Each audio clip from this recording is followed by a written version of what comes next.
Nous voilà en ligne pour un nouveau stream jeux vidéo et linguistique. Hop.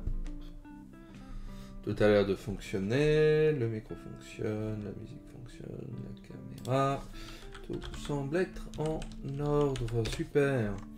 Je suis content, il m'a fallu un peu de temps, mais je pense commencer à mieux maîtriser les configurations pour streamer. Donc j'espère que vous avez passé une bonne semaine. Ça a été la rentrée des cours pour moi de mon côté. Donc c'est toujours un peu usant, mais bon, ça va finir par s'organiser.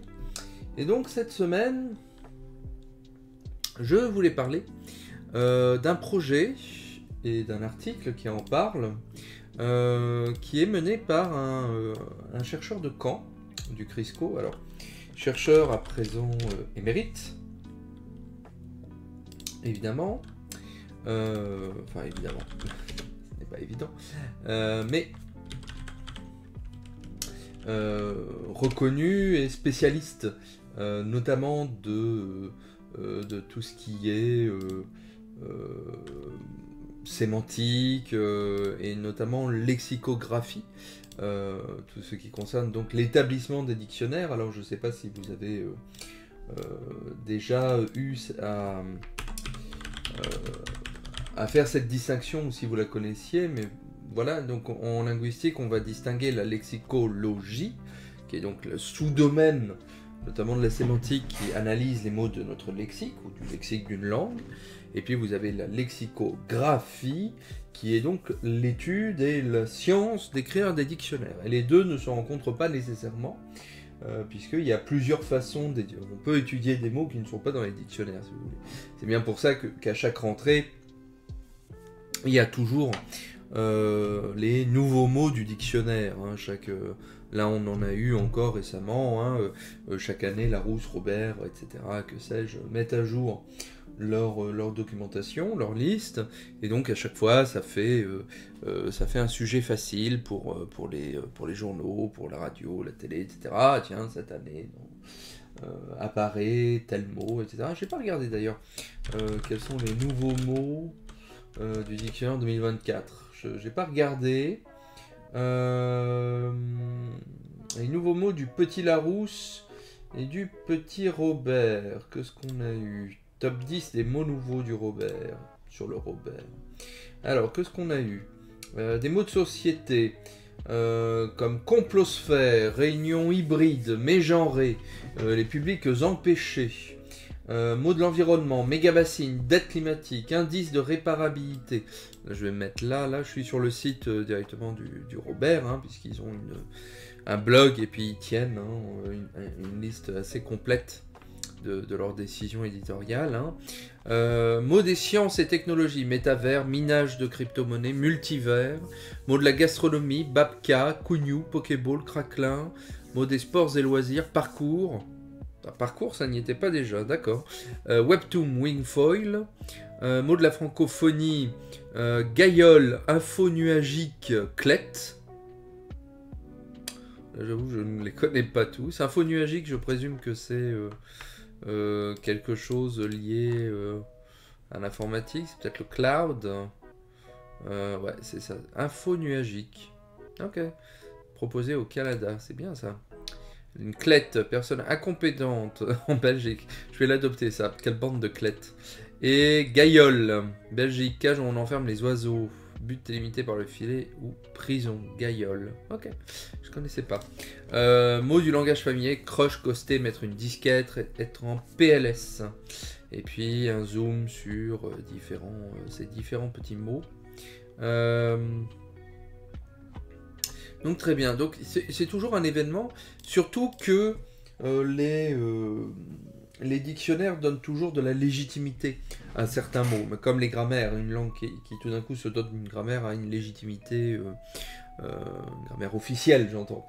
Toutes les langues ont des grammaires, mais une grammaire éditée, publiée, un livre de grammaire, ça a soit une importance symbolique qui est assez importante pour les gens, et pour un dictionnaire c'est pareil, un mot qui se trouve dans le dictionnaire a une légitimité symbolique assez forte, et c'est bien pour ça qu'il y a des enjeux de pouvoir symboliques, non seulement en fonction des mots qui rentrent ou non dans les dictionnaires, mais également entre les dictionnaires eux-mêmes, avec le fameux dictionnaire de l'Académie française, qui sera sans doute jamais terminé de notre vivant,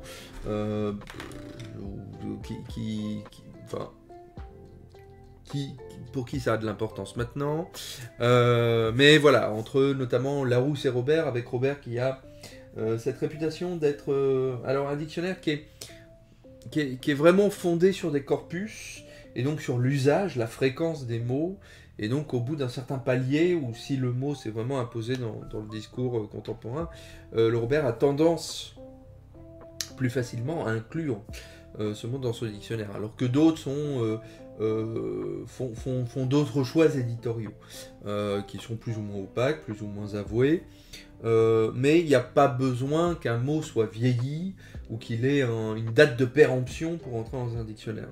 C'est quelque chose qu'on entend de temps à autre. Non, il n'y a aucune règle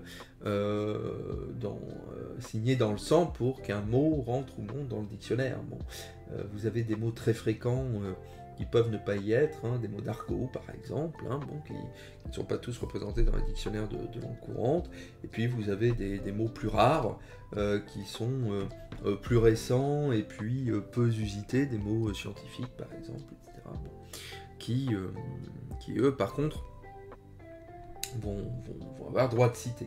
Et pour les définitions, c'est pareil, il y a des enjeux de définition, il y a plusieurs années de ça, si vous vous rappelez, il y avait eu une grande polémique justement avec le Robert, puisque l'une des définitions de coloniser, du verbe coloniser, c'était mise en valeur des ressources du pays, d'un pays colonisé, quelque chose comme ça. Donc ça, c'était une ancienne définition du début du siècle, qui n'avait pas été actualisé, et donc lorsque ça a été redécouvert, évidemment, ça a fait un tollé. Mais pour l'article de ce soir qu'on va parcourir, qu'on va sans doute pas lire dans son détail, parce que il est assez long et complexe, mais je veux au moins en donner la substance.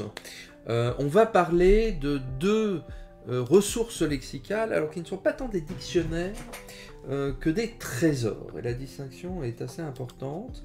Et vous les connaissez peut-être, vous avez d'un côté la TILF, et de l'autre, enfin le TLFI, et de l'autre le CNRTL, qui reprend notamment les listes du TLFI, mais qui est mise à jour. Alors le TLF, si on reprend la page d'accueil du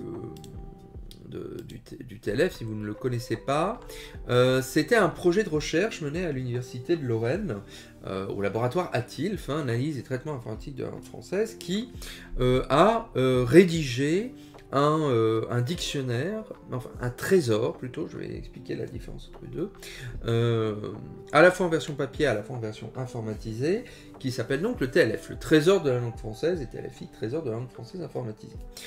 C'est un projet qui s'est continué en 94, comme il dit, la plupart des contributeurs ont quitté le laboratoire, il n'y a pas vocation à être mis à jour, cette ressource qui ne fait pas l'objet d'une veille est donc close en l'état. Il est donc tout à fait naturel que les définitions qui se trouvent ne rendent pas compte des évolutions de la société.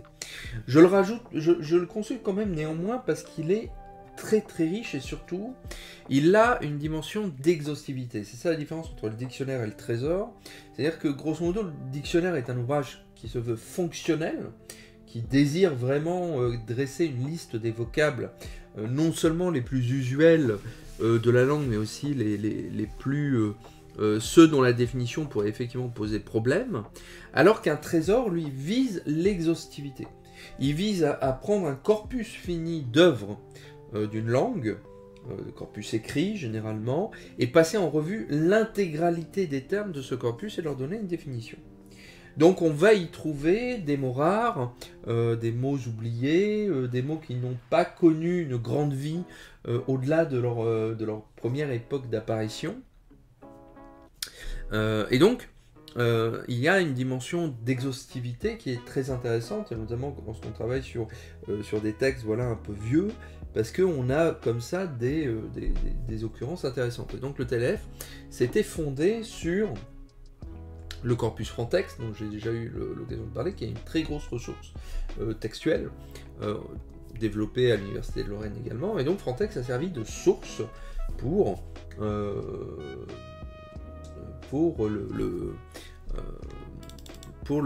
TLF. Et donc, on va avoir des choses absolument extraordinaires.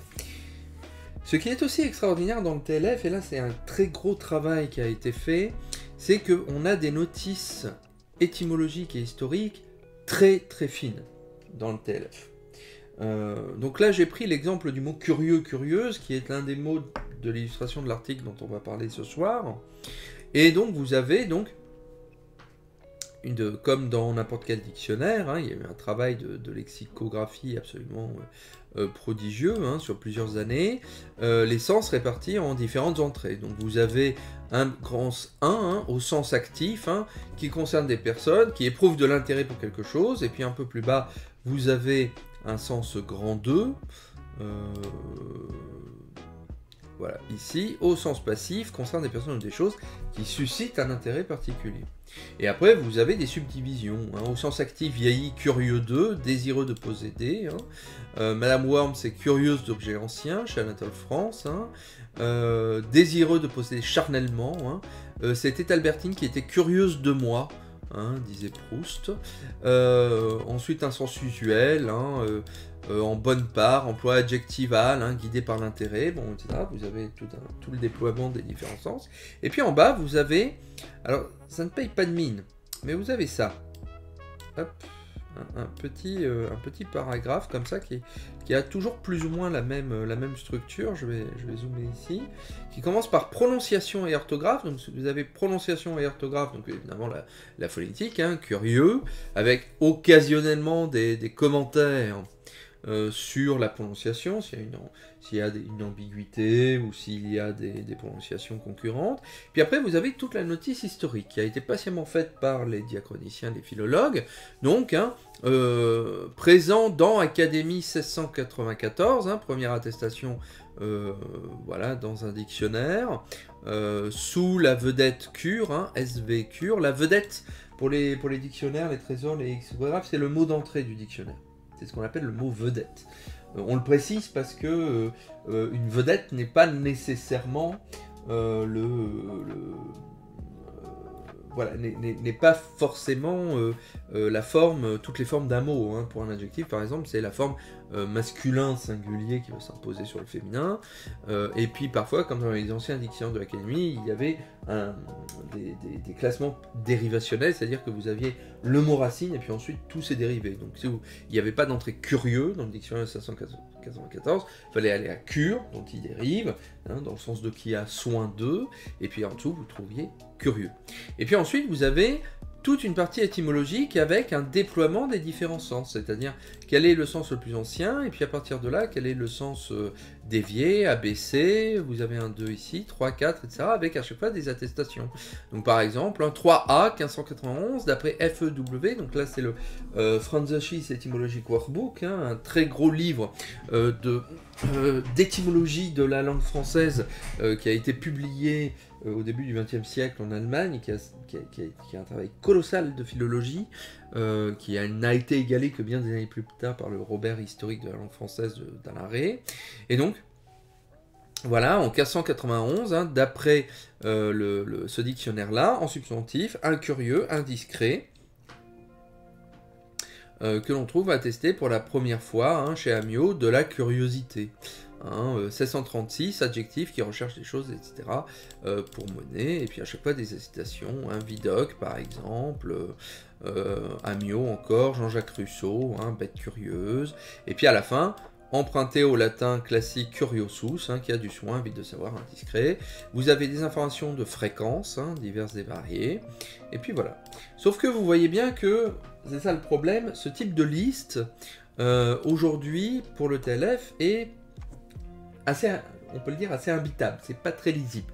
Il y a un très gros travail qui a été fait de documentation, c'est extraordinaire, mais en tant que tel, ces informations-là sont très difficiles à exploiter, et notamment, non seulement elles sont difficiles à lire, mais elles sont aussi difficiles à parser, à analyser automatiquement avec un logiciel.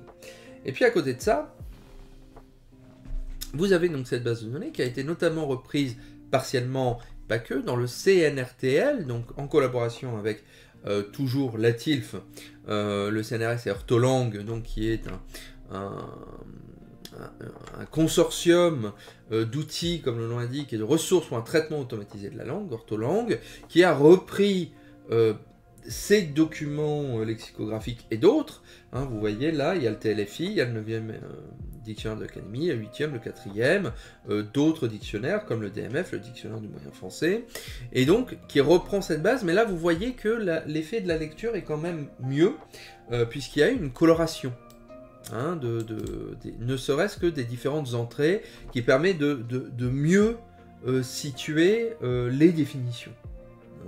Donc ça déjà, ça permet de mieux parcourir la chose, avec en jaune notamment les définitions, en vert les paradigmes et les expressions figées ou semi-figées, incurieux, il serait curieux d'eux, regardez quelqu'un comme une bête curieuse, et malheureusement, la grande difficulté, c'est toujours cette notice étymologique et historique qui n'a pas pu en l'état être parsé automatiquement compte tenu de la complexité. Et donc, l'un des collègues que nous avons à Caen, Jacques François, qui est un des grands spécialistes de la sémantique, s'est intéressé à ce problème-là, et s'est dit, est-ce qu'il ne serait pas possible de donner du sens à ces notices historiques, et à les structurer automatiquement, ou semi-automatiquement, dans des formats reconnus aujourd'hui, notamment l'XML et XML-TMI, pour valoriser ces informations et même les représenter sous forme de graphes plus efficacement afin que l'on puisse voir le chemin étymologique de tel ou tel mot. Alors en ce moment, le CNRTL est en train justement et la TILF est en train de revitaliser ces sources lexicales en XML, mais ce travail étymologique est à faire, et donc Jacques François a réfléchi à une façon efficace de faire ce travail-là, et c'est ainsi qu'il a écrit, il y a maintenant 4 ans de ça, en 2020, cet article, hein, pour un retraitement informatisé et dynamique des notices historiques du TLFI, cahier de lexicologie Varia, numéro 117 de l'année 2020, aux pages 55-92, le DOI est là, hein. Donc ça c'est une copie qui m'a... que j'ai récupérée, hein. Oh. La diffusion ou la diffusion de ce document et de son contenu via Internet, tout autre moyen, ne sont pas autorisés. Bon. Alors, je vais parler de façon très générale de cet article-là. Je vous donne le DOI quand même. Hein, c'est la première fois. Et oui, c'est la... J'ai pas pensé à vérifier ça. D'habitude, je prends des articles libres ou accessibles ou plus vieux, et donc il n'y a pas de... il n'y a pas de droit d'auteur, mais là, effectivement, hop, tac, je vais mettre le DOI dans la description, et puis je le remettrai dans la description de la vidéo. Donc, hop, on va garder le TLF ouvert pour que vous voyez de quoi il s'agit. Donc, je vais résumer à grand... à saut et à gambade, hein, cet article, mais voilà, le problème était là. Le problème était là, c'est-à-dire que ces notices ne sont pas exploitables en état, et donc il faut réussir à les exploiter. Et pour les exploiter, on a des solutions, parce que contrairement à ce que l'on peut croire en voyant effectivement ce type de pavé, hein, non délinéé, non structuré que l'on a dans le TLF, il y a des régularités qui nous permettent en fait d'automatiser le processus.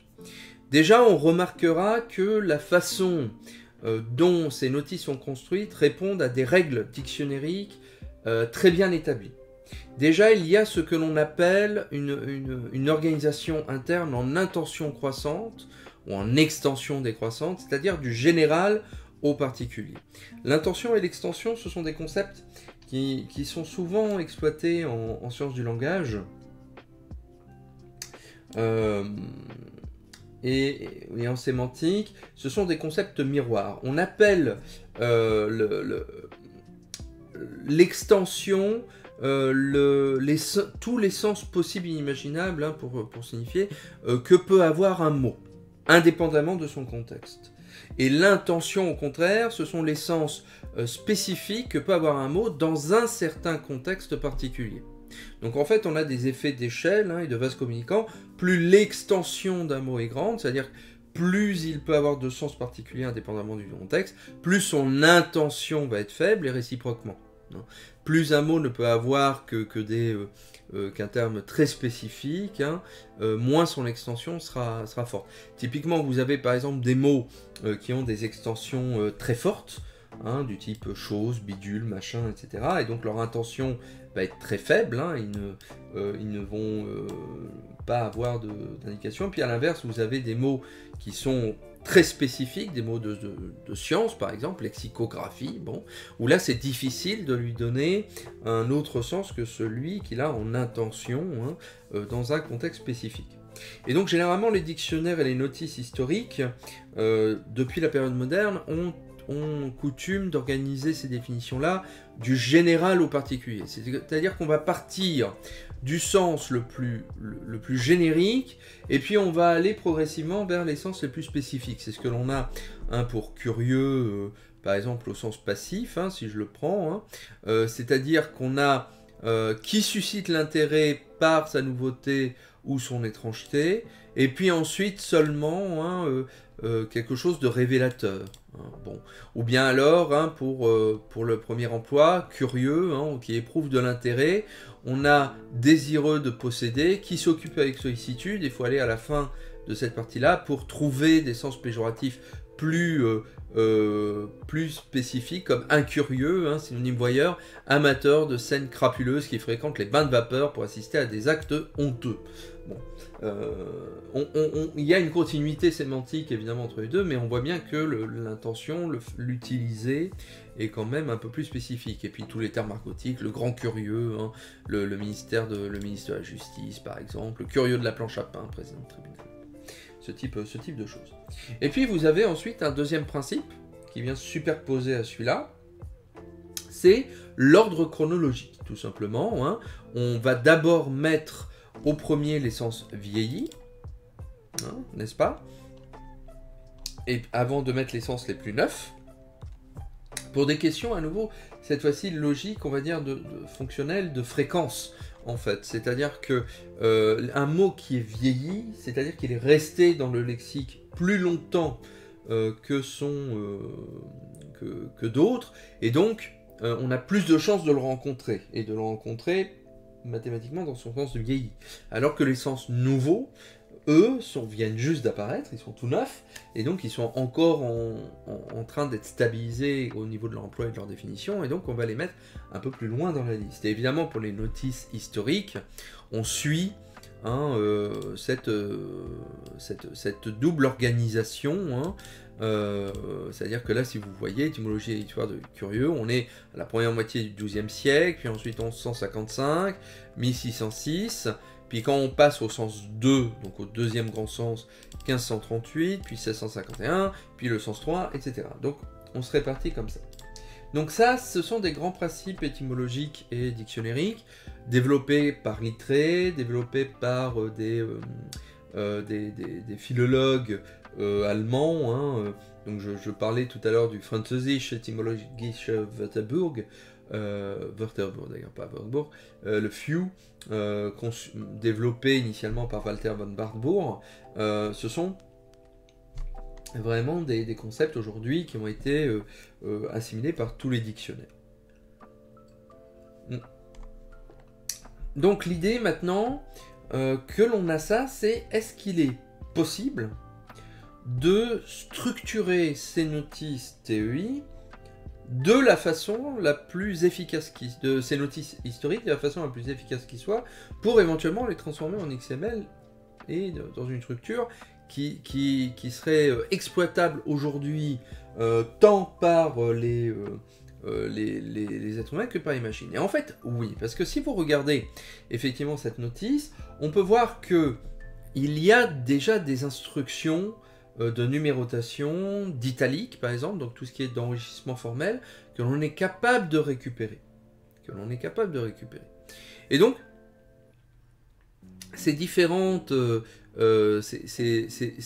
stratégies hein, nous permettent hein, déjà de faire le tri dans les différentes données, et donc de leur attribuer des étiquettes et des métadonnées spécifiques, mais vous avez également des systèmes de numérotation qui permettent de classer les données entre elles et donc de créer de la hiérarchie.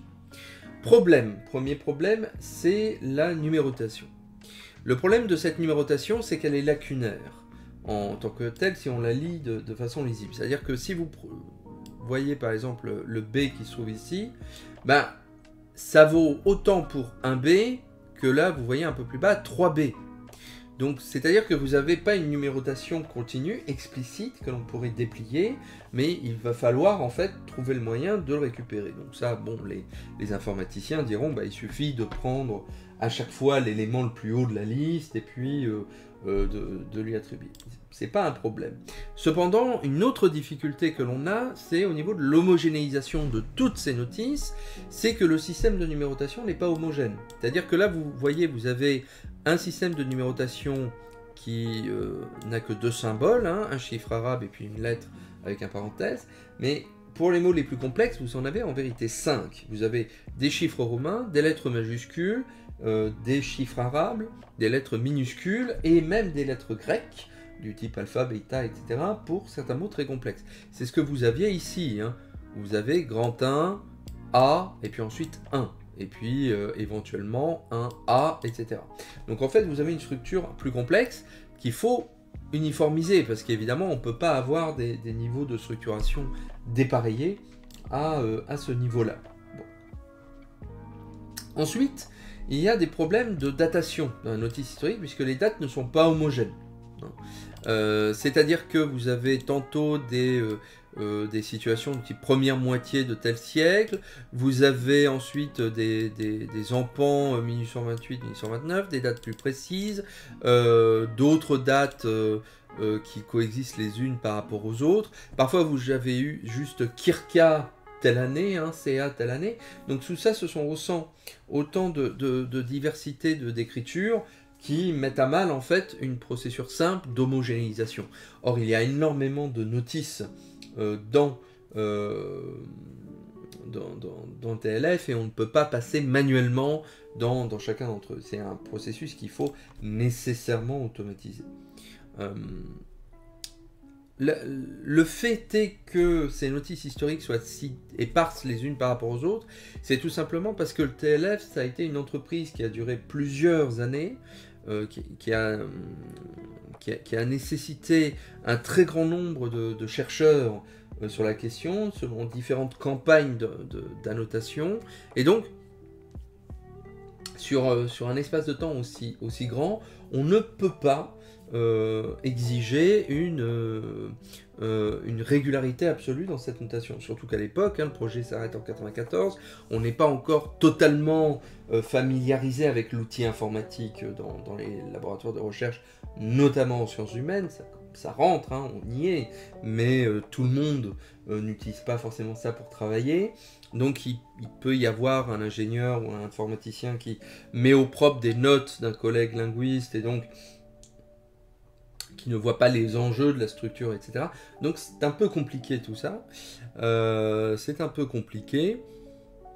Et donc ça peut empêcher effectivement d'y voir un peu clair.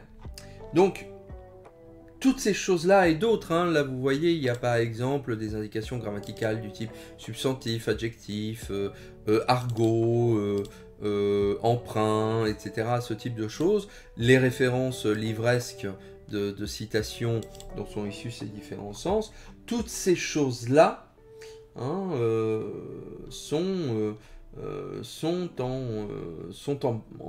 en question pour ces choses-là. Et donc, Jacques François a identifié 3 étapes particulièrement nettes pour faire ce travail-là. C'est-à-dire, d'un côté, il faut homogénéiser les informations et voir ce que l'on garde ou pas. Est-ce que l'on a besoin, par exemple, de garder systématiquement les références exactes, hein, d'où est apparu le premier mot. Dans le cas d'une notice historique synthétique, ce n'est peut-être pas la peine. Et puis, à partir de là, construire une structure en TEI qui permet ensuite d'injecter hein, les différentes informations qui ont été parsées. Donc ça, c'est une question évidemment qui est compliquée, qui est longue, qui demande non seulement à s'y connaître en informatique pour savoir ce qui est possible, et notamment les modèles TEI que l'on pourrait reprendre, parce que la TEI permet, donc la TEI, j'utilise ce terme depuis tout à l'heure si vous ne connaissez pas, la Text Encoding Initiative, qui est un consortium qui a plusieurs années maintenant et qui vise à créer une série de guides d'annotation en XML communs à toute l'humanité pour éditer et annoter tous les types de textes, tous les types de discours, puisque on annote non seulement l'écrit mais également l'oral, et donc d'assurer une interopérabilité absolue entre tous les corpus et tous les textes ainsi annotés. Et donc il faut nécessairement rentrer dans cette dynamique-là si on veut que la notation soit non seulement exploitée à l'avenir, mais également qu'elle soit comprise hein, par les gens qui exploiteraient ce corpus. Donc ça, c'est un travail colossal à faire, mais effectivement, on peut s'en tirer à moindre frais en se fondant sur un certain nombre de régularités formelles que l'on va avoir dans ces textes. Le fait, par exemple, que les dates soient souvent composées de chiffres romains, que les attestations soient en italique, que les références soient entre parenthèses, que les définitions soient entre guillemets, que vous avez des références qu'on peut garder, comme le fait que ce terme est qualifié de vieilli, hein, soit renvoyé par un système d'abréviation, hein. Ici DG, je ne me rappelle plus exactement ce que c'est DG d'ailleurs. Enfin voilà, c'est un dictionnaire, je ne sais plus lequel. Donc ça, ce sont des listes fermées d'éléments qui nous permettent déjà de faire un premier classement. Alors, l'enrichissement formel a été suffisamment régulier pour autoriser cette automatisation, mais évidemment, il n'est pas dit que cette automatisation soit totale. Et il y aura peut-être des problèmes, surtout avec les notices les plus lourdes. Hein. Curieux est un cas encore gentil, on va dire. Mais si vous me prenez un mot comme cœur, hein, vous avez non seulement une notice de définition qui est beaucoup plus longue, mais quand vous regardez la notice historique, hein, c'est-à-dire qui commence ici et qui termine là, hop, je vais dézoomer encore un peu plus pour que vous voyez ça. La chose est d'autant plus compliquée à automatiser. Il n'est pas dit que ce qui peut marcher sur un petit mot, si je puis dire, ou un mot à la vie lexicale réduite, soit voilà, ça se déroule aussi facilement, quoi. Donc il y a des enjeux assez forts, hein, ici, mais c'est un travail qu'il est intéressant de faire, parce que certaines des informations qui sont issues du TLF ne se retrouvent déjà d'une part très rarement ailleurs, c'est-à-dire que le seul ouvrage aujourd'hui consultable qui pourrait avoir accès à ces informations-là, c'est le Robert historique de la langue française, mais il n'est pas disponible librement en ligne, alors que le CNRTL et ces notices-là le sont. Et donc l'idée, c'est de continuer à proposer une ressource grand public, accessible à tout le monde, sur ce travail-là, puisque c'était l'objectif du TLF, de proposer une ressource lexicale, un trésor, disponible librement. C'était un projet financé par de l'argent public. Dans l'université française, il n'y a pas de raison pour que ces données de recherche-là ne soient pas valorisées. Ça, c'est un très gros problème que l'on a aujourd'hui. Alors, en sciences humaines, sans doute, un peu partout, je pense, c'est la valorisation de données publiques de la recherche. Alors, je ne parle pas de l'accessibilité des données elles-mêmes, parce qu'il y a des grands enjeux, il y a des grands débats aujourd'hui sur la publication des données, notamment issues de la recherche publique, librement en ligne, hein, en open edition. Ça, c'est effectivement le plus clair là-dessus. Mais vous avez aussi un enjeu de valorisation de données qui sont accessibles librement, qui sont en open edition, que tout un chacun peut consulter, sans compte utilisateur, sans compte universitaire, etc. Énormément de choses en histoire, en maths, en linguistique, etc. Bon, toutes ces choses-là existent, mais on a des difficultés à y accéder parce que ce sont des formats qui ne sont pas standardisés, en fait. Vous avez du plein texte, vous avez des tableaux qui ne sont pas en CSV, vous avez des choses qui ne sont pas éditées en XML, qui ne sont pas encodées en UTF-8 ou que sais-je. Donc vous avez des choses où la documentation est lacunaire, ou difficile à trouver, etc. Donc vous avez énormément de choses qui sont là présentes, mais qu'on ne peut pas rentabiliser, qu'on ne peut pas avoir. Et donc ça, c'est une difficulté qu'il faut absolument contourner d'une façon ou d'une autre. Alors, pourquoi est-ce que nous avons ce type de difficulté en sciences humaines? Alors, les choses bougent progressivement, évidemment, mais disons que nous ne sommes pas encore totalement formés, notamment en linguistique, alors ça commence, hein, mais en lettres, aux enjeux techniques de la recherche à ce niveau-là. À l'emploi de l'informatique, à l'emploi de l'XML, à l'emploi de R, des choses comme ça, de certains langages de programmation.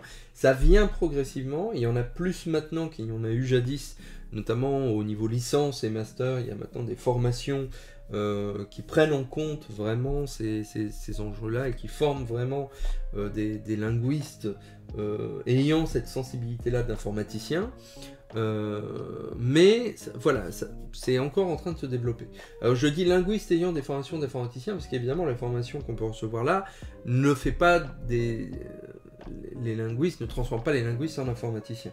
Mais ça leur donne suffisamment de compréhension des problèmes techniques et des enjeux pour pouvoir en discuter d'une façon sereine et intelligente avec les ingénieurs dont c'est le travail, qui eux ont eu une véritable formation, qui ont évidemment des compétences en plus dans le champ disciplinaire qu'ils explorent, que ce soit l'histoire, la linguistique, les lettres, etc., mais qui n'ont pas le regard, on va dire, ou les problématiques du chercheur qui, lui, voilà, a des questions de recherche spécifiques. Et donc, l'idée, c'est vraiment de créer le meilleur des deux mondes, non pas au niveau de l'exécution, mais vraiment de la collaboration. Encore une fois, les meilleurs spécialistes d'une discipline, ce sont pas celles et ceux qui ne font que de leur discipline. Tout à fait. Et ça vaut non seulement du point de vue épistémologique dans le champ des sciences humaines elles-mêmes, c'est-à-dire, bah, voilà, pour être un historien, bah, c'est bien d'avoir une petite curiosité littéraire, linguistique, etc. Pour les linguistes, c'est bien de savoir ce qui se passe en sociologie, en histoire, en géographie, etc. Mais aussi entre des champs qui peuvent être connexes, hein, comme les sciences humaines, et puis les sciences de l'ingénierie, ou les mathématiques, etc. Mais encore une fois, ce n'est pas pour réussir à devenir un pic de la Mirandole et tout faire, mais vraiment pour qu'on puisse communiquer les uns avec les autres. Parce que encore maintenant, alors moins maintenant avec ma génération et d'autres, mais pendant très longtemps, les ingénieurs dans les labos de recherche, notamment en sciences humaines, en SHS, ont été vus comme des exécutants, hein, du chercheur qui lui donnait un fichier Word avec un tableau et puis il disait bah voilà, tu me transformes ça en base de données, quoi. Bon, je caricature, mais j'ai entendu de ces histoires-là, de la bouche d'ingénieurs. Alors que voilà, aujourd'hui on est plus dans une perspective et les jeux vidéo c'est beaucoup plus intéressant quand ce ne sont pas des gens qui font que des jeux vidéo qui en parlent. Bah voilà, du moins ils ont une perspective différente sur ce sujet-là qui permet de changer de perspective, parce que c'est toujours la question, quoi. Toujours d'essayer de changer de point de vue. Et donc aujourd'hui, dans la recherche, on est plus dans une perspective de collaboration entre ces corps de métier, entre ces différents types de chercheurs. Et donc, bah voilà, il y a des enjeux de recherche particuliers que l'on veut mettre en avant d'une part, et puis de l'autre côté, vous avez des enjeux d'ingénierie, d'automatisation, de requêtage, d'outillage, de typage, qui ont des contraintes techniques spécifiques ou des contraintes de standards, de formats, etc., qui ne sont pas forcément connus des chercheurs parce que c'est pas leur champ disciplinaire. Donc il faut vraiment essayer, hein, d'avoir le meilleur des mondes, hein, en sachant qu'on est chacun spécialiste et qu'on travaille tous dans une chose, mais on essaye de collaborer en bonne intelligence. Et donc voilà, c'est intéressant de voir qu'à ce niveau-là, les lignes bougent quand même, et qu'on n'est pas comme à l'époque. Alors, l'une des choses que l'on développe au CRISCO, donc à mon laboratoire de recherche à Caen, que vous connaissez, c'est... que s'est-il passé là? Hop, il faut que je reprenne l'URL ici. Ah oui, bien sûr. C'est évidemment le dictionnaire historique des synonymes. Et donc le dictionnaire historique des synonymes, que vous connaissez sans doute, et a été développé au Crisco, est encore développé au Crisco, mis à jour, d'ailleurs par, si vous voulez, le nom de l'ingénieur qui s'occupe à temps plein quasiment du dictionnaire électronique des synonymes, parce qu'elle est toute seule, c'est Madame Laurette Chardon, ingénieure détachée CNRS. Voilà, je ne sais pas si elle verra un jour cette vidéo, mais je la salue, c'est une collègue extraordinairement talentueuse et voilà, et qui porte ce projet du DES, du dictionnaire électronique des synonymes sur, voilà, sur les épaules, avec un grand talent, et qui en plus a une référente technique précieuse pour tous les projets qui se mènent à Caen. Et donc, avec le dictionnaire étymologique des synonymes, il est possible de générer automatiquement ce que l'on appelle, pas seulement, mais aussi une carte de proxémique ou un champ sémantique des synonymes. Alors, hop, je vais vous montrer ça avec Curieux ici. Donc si vous allez sur le CNRTL, vous le savez peut-être pas. Donc vous avez la définition. Et puis en haut, là, vous voyez, vous avez différents petits onglets, synonymie, antonymie, etc. Et vous avez, hop, proxémie. Et donc proxémie, en fait, ça va créer une carte des termes les plus proches du mot curieux dans la langue. Mais pas exclusivement des synonymes directs, mais vraiment des mots qui apparaissent dans le voisinage immédiat. Soit sous l'angle de la synonymie, soit sous l'angle de l'hyper ou de l'éponymie. Donc vous avez une liste des mots. Donc pour curieux, dans le corpus, vous avez, ça c'est de la data qui datate, oui effectivement. Donc vous avez amusant, anxieux, avide, beau. Beau par exemple et curieux, on ne penserait pas qu'ils soient liés par une relation, et pourtant si, ils sont reliés par une relation de proxémie. Dans les corpus, on trouve les deux mots ensemble, bizarre, chercheur, comique, curieux, etc. Et donc, avec les données, notamment du DES, du dictionnaire des synonymes, et d'autres qui ont été faits, on est capable de générer des clusters, regardez, ça tourne, c'est en 3D, en couleur, qui permet en fait d'indiquer la proximité relative de tous ces termes entre eux. Donc vous avez un premier nœud central qui est le mot curieux évidemment, et donc à partir de là vous avez différents petits clusters, groupes de termes qui partagent des traits communs, des sèmes communs. Donc vous avez par exemple ici soucieux, un groupe, soucieux, anxieux, flâneur en bleu, lui il est tout seul, il n'y a pas d'autres mots, et puis à côté vous avez intéressant, comique, piquant, voilà, beau, pittoresque, et puis là vous avez un autre groupe dans le sens étonnant, sensationnel, singulier, etc. Et donc en fait l'idée derrière cette structure qui est donc générée semi-automatiquement avec ce type de choses, c'est que l'on puisse faire ce type de graphe également avec les notices étymologiques. Et on a commencé au Crisco à mettre ça en place. Alors c'est encore en développement et ce n'est pas encore destiné à être montré au public, mais grosso modo nous sommes en train de générer une série de choses qui permettent en fait de visualiser l'étymologie de certains mots. Alors c'est très rudimentaire, mais par exemple si je retourne sur curiosité, alors il ne va pas y avoir curieux.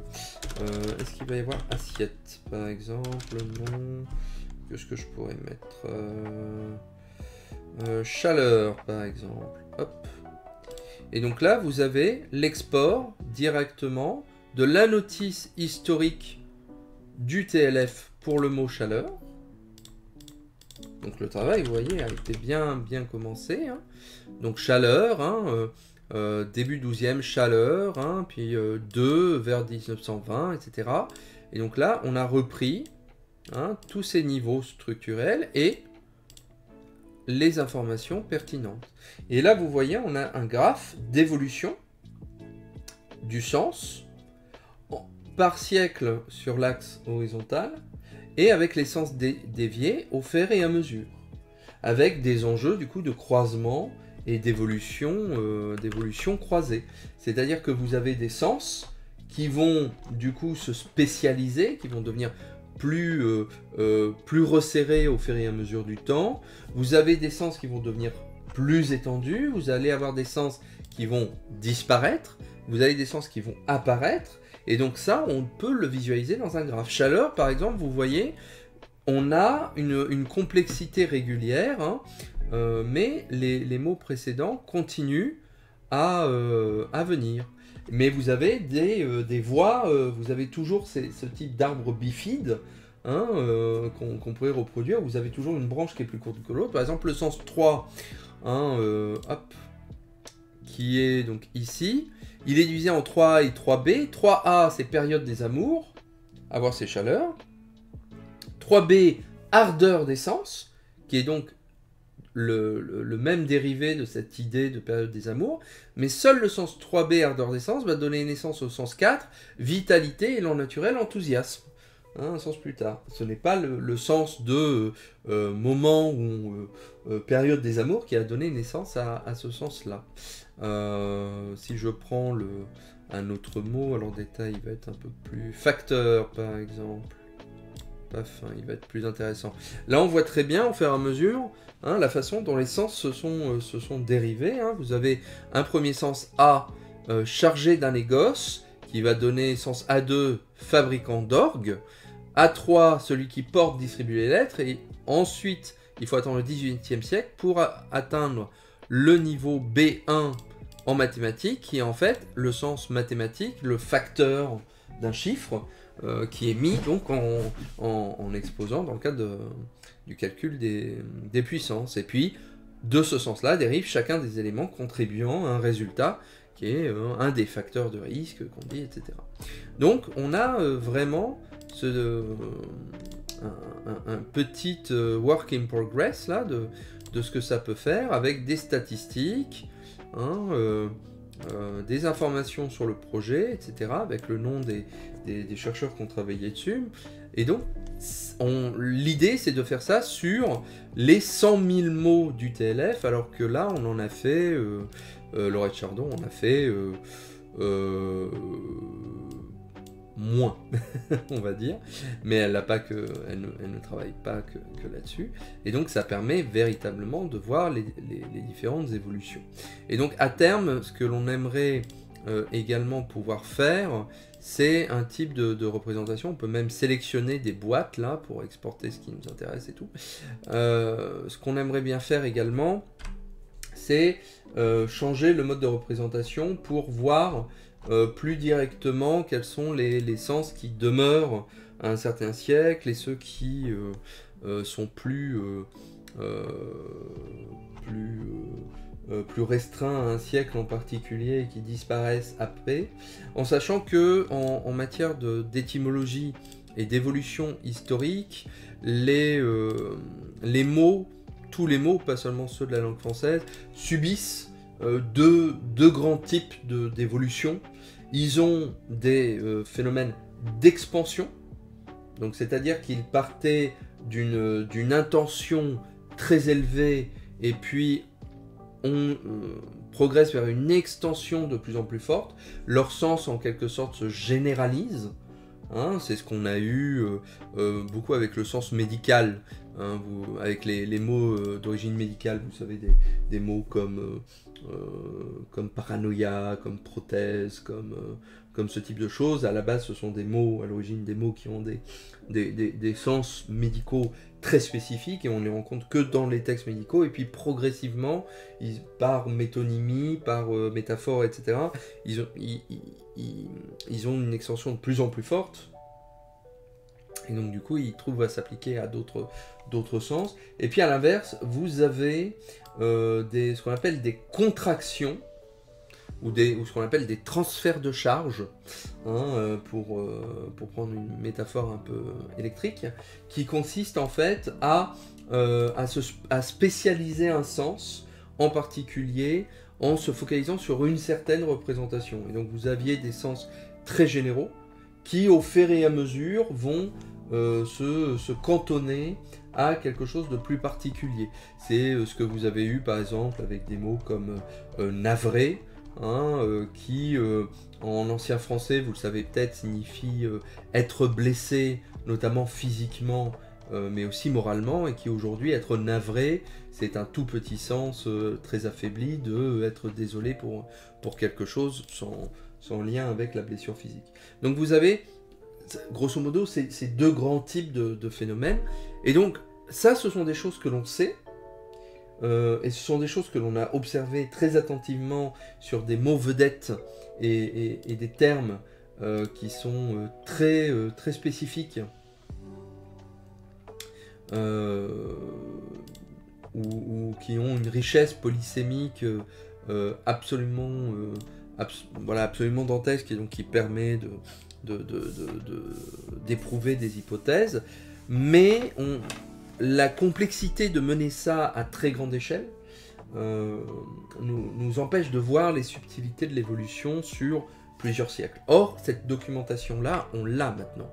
Avec le TLF, ça fait plus de 30 ans que l'on a des ressources historiques de très grande qualité, très précises, fondées sur corpus, construits par des philologues de renom, qui nous permettraient d'en savoir davantage, au-delà de l'anecdotique et du cas d'excellence, du cas exemplaire. Problème étant, ben voilà, il faut que l'on construise ça. Donc nous sommes en train, donc Laurette Chardon, Jacques François et d'autres collègues, j'ai oublié le nom de la troisième collègue qui s'occupe de ça,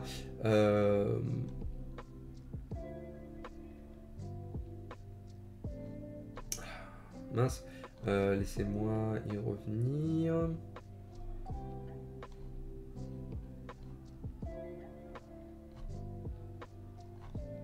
Justine.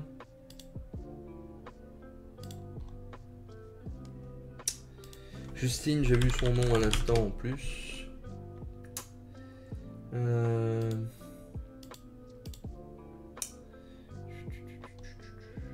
Justine Reynaud. Ouais, Justine Reynaud, qui du coup est enseignante-chercheuse également à Caen, et qui a travaillé donc avec Jacques François et Laurette Chardon sur ce projet-là depuis plusieurs années maintenant. Et donc c'est un projet qui commence vraiment à être concrétisé, et maintenant on se pose la question, maintenant qu'on a quelque chose qui fonctionne assez, c'est de savoir comment valoriser ça et comment l'inclure d'une façon efficace aux ressources qui existent déjà, pour valoriser toutes ces données de recherche. Donc c'est un projet qui est très intéressant. Alors je suis désolé de ne pas avoir pu montrer sur l'écran l'article de Jacques François qui en parlait du fait de droit d'auteur, donc j'en redonne la référence, hein, si jamais vous voulez le retrouver. Le DOI avait été collé un peu plus haut dans le chat. Donc c'est pour un retraitement informatisé et dynamique des notices historiques du TLFI, paru dans les cahiers de lexicologie, numéro variade 117 de 2020 en page 55-92. Peut-être que c'était possible pour moi de le montrer comme ça fait quelques années, mais j'ai pas osé, voilà, comme il y a eu il y a eu des affaires, notamment à Nantes, voilà, d'open édition. Je n'aimerais pas me retrouver dans une tourmente judiciaire à cause de ça, quoi. Bon, j'en doute, puisque mon public est quand même assez étroit, assez petit, mais sait-on jamais. C'est un vrai problème. C'est un vrai problème. Mais bon, donc voilà. Et donc j'espère que ce projet parviendra à être mis en place dans les années qui viennent. Et lorsque ce sera terminé, eh bien, J'en reparlerai sur les réseaux, en stream, parce que je trouve que c'est un des projets de lexicographie les plus stimulants au niveau historique hein, qu'on ait eu ces dernières années en français. Et j'espère que voilà, ça sera mieux mis en avant. Et entre parenthèses, ce type de boulot, ça aurait été bien que ce soit l'académie qui s'en charge aussi à l'époque. Ça aurait dû faire partie de ses prérogatives. Mais bon, le fait qu'ils préfèrent faire je ne sais quoi plutôt que de s'occuper de ces choses-là, bon, c'est dommage. C'est ambitieux, mais en même temps, c'est pour ça qu'on bosse. Ah bah oui, il faut lancer ce type de projet, évidemment. Et puis, même si on ne le termine pas, on a quand même posé des pierres, des jalons, des prolégomènes qui permettront ensuite à d'autres personnes de reprendre de reprendre la marche derrière nous et puis d'y travailler. Donc voilà. Bon, si on passait au jeu de ce soir qui m'a rendu curieux. Tandis que cette manette est définitivement en train de rendre l'âme, il va falloir m'en acheter une autre. Alors, hop, je vais passer en mode grand écran. Waouh! Et je vais lancer donc hop, Dungeon of Infinity. Je l'ai lancé tout à l'heure, normalement ça marche. Ouais.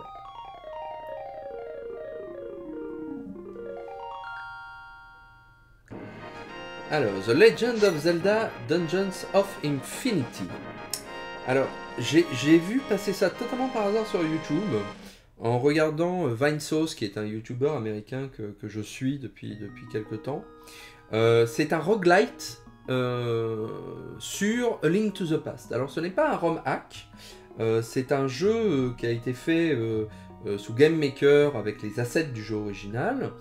C'est un projet de longue haleine puisque le créateur disait qu'il a mis 4 ans pour le faire. C'est le projet dans lequel il s'est le plus investi. Et donc l'idée c'est qu'il va nous falloir parcourir 10 étages pour tuer Aghanim et finir le run. Et donc c'est un roguelike, donc c'est-à-dire que l'on va devoir trouver des objets, combattre des ennemis, etc. Mais tout est aléatoire. Les ennemis, les objets qu'on trouve, etc. Donc voilà, aucune partie n'est identique. Ils ont roguelité Zelda A Link to the Past, quand s'arrêtera la folie des hommes. Je ne sais pas, monsieur, je ne sais pas, ou madame, je ne sais pas. Alors, options. Control users. Ok. Stats. Oui, bah 0. New game. Il y a même des objets en plus, etc. Donc on peut partir avec des bonus. Rubis, une vie en plus, un petit bouclier.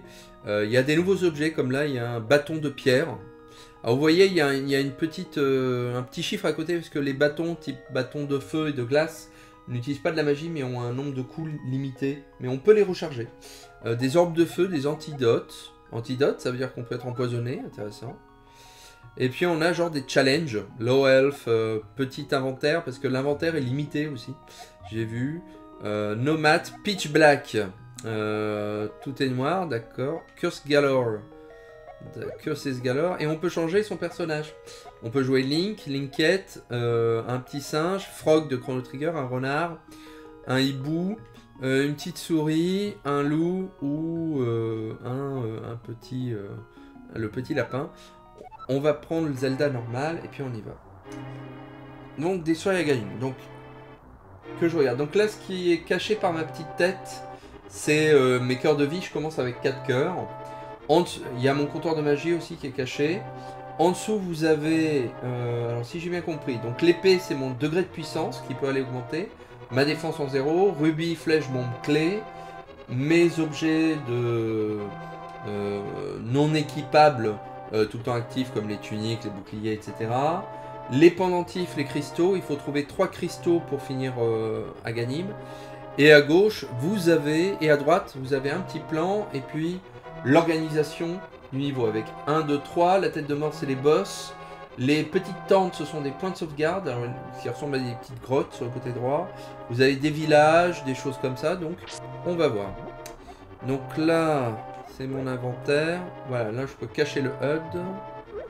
Là c'est le plan. Bon après il n'y a rien de particulier. Donc on y va.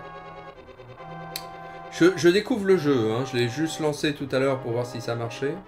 Donc je connais pas du tout sa difficulté,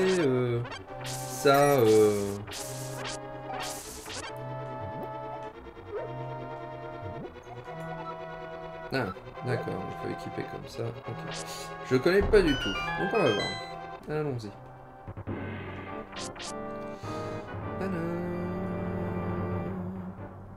Alors tout est aléatoire, hein, y compris il y a de nouveaux assets et tout, donc on découvre, on découvre.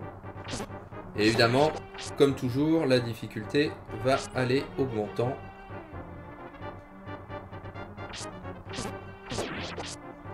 D'accord, donc il y a un système de petites clés. Ok. Alors par contre, la carte ne me montre pas la transition entre les pièces. Ok.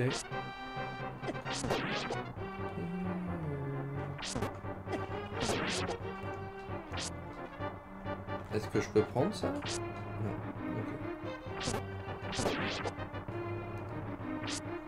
Ok. Quand j'aime tellement ce jeu, je trouve toujours des nouvelles excuses pour y rejouer, évidemment.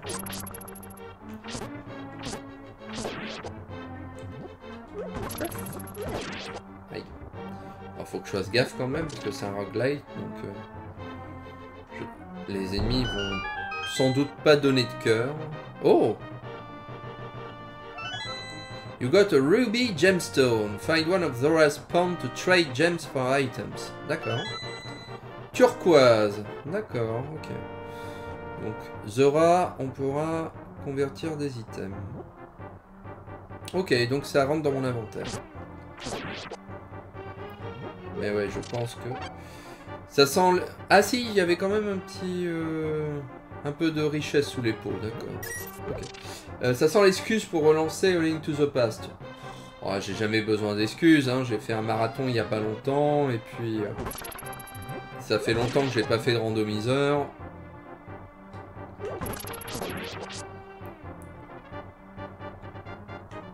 C'est quand même très impressionnant d'avoir fait ça. Oh. Blue Kingston, fuse them together. Okay. Donc ça ressemble un peu au bidule de... Hop, et une petite clé.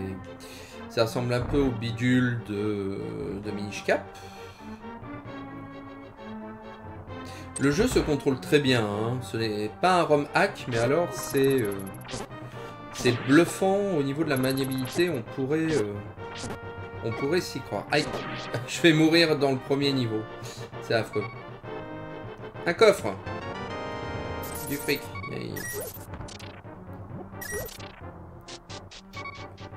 Oui, il faut que je sois plus prudent lorsque...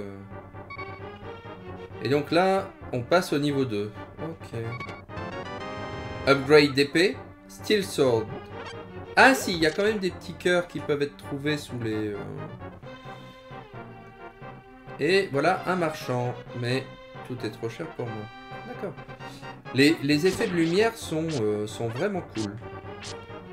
Donc j'ai quand même accès à... Alors ça aussi, on peut allumer les lampes sans activer la lanterne. Il suffit juste d'appuyer sur le bouton d'action. J'ai lu ça dans la notice. Un coffre au trésor. Tunique bleue. Allez, le coffre. Oh no, you have been cursed. Your wealth slowly drains itself. Ah, il peut y avoir des malédictions.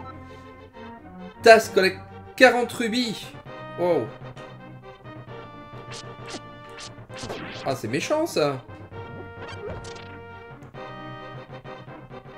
Ah, mais je peux pas acheter vos trucs là. Bon, alors, pas acheter les coffres. Ça me semble être déjà une solution.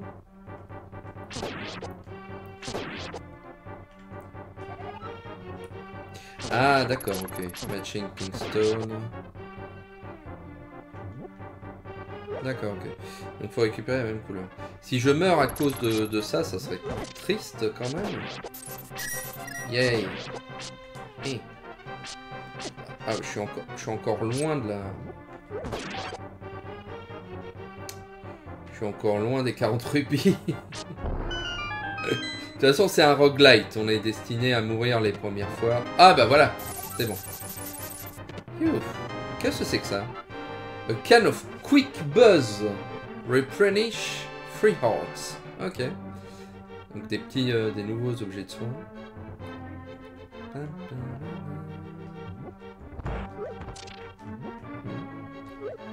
Ouais, je disais, niveau maniabilité, c'est bluffant.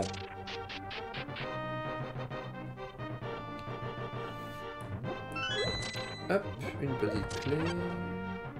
Des flèches, ok.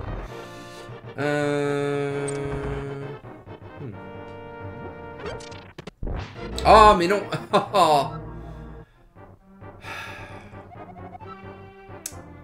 Moi qui voulais refaire un tour à la boutique. Ben, c'est raté. Parce qu'il y avait des objets, mais... Le problème, c'est que je vais pas avoir assez d'argent pour acheter quoi que ce soit, donc on va attendre que la malédiction se lève. Vous voyez, là, j'aimerais bien avoir un gant, là, mais... Et donc là, normalement, je devrais trouver un boss à ce niveau, si j'ai bien compris.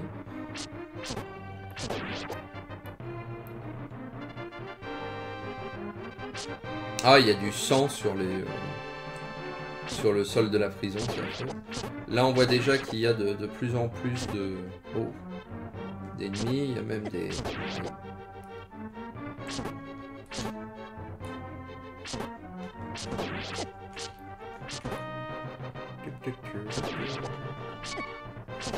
Et vite, ma canette de... Hop, de Quick Buzz. C'est une prisonnière, ça? C'est l'aveugle, du coup, que je vais devoir affronter, peut-être?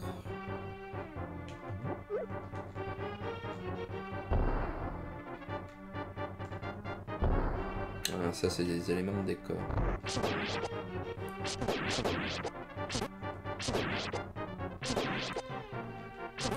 Hop.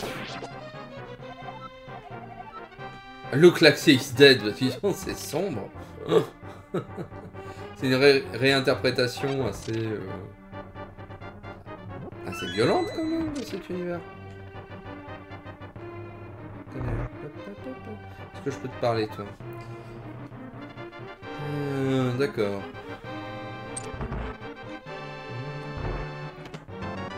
Oh, ouais. Oh, oh, oh. Ah, une curse. Merci.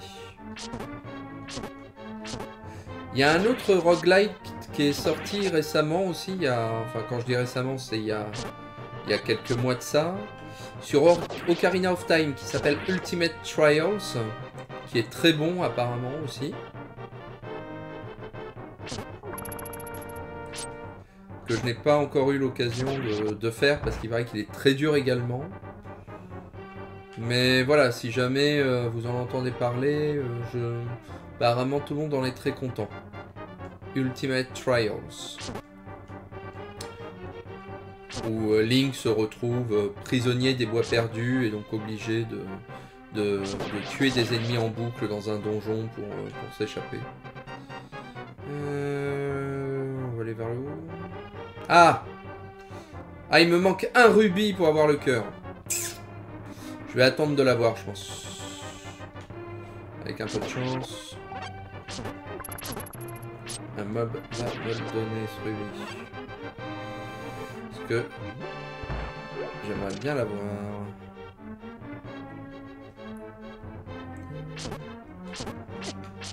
Oh, oh, oh, oh. Wow, wow, wow. On se calme, les enfants. On se calme.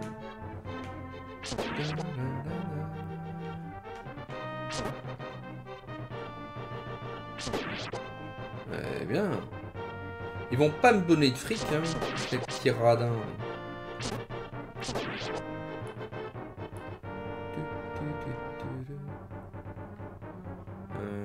Apparemment, il n'y a rien dans cette pièce. Alors, la question, c'est de savoir aussi, est-ce que les étages vont avoir le même thème à chaque fois. Tonnerre. Ah, je vais mourir. Ah, je suis mort. Bon. C'est pas glorieux comme premier run. On recommence.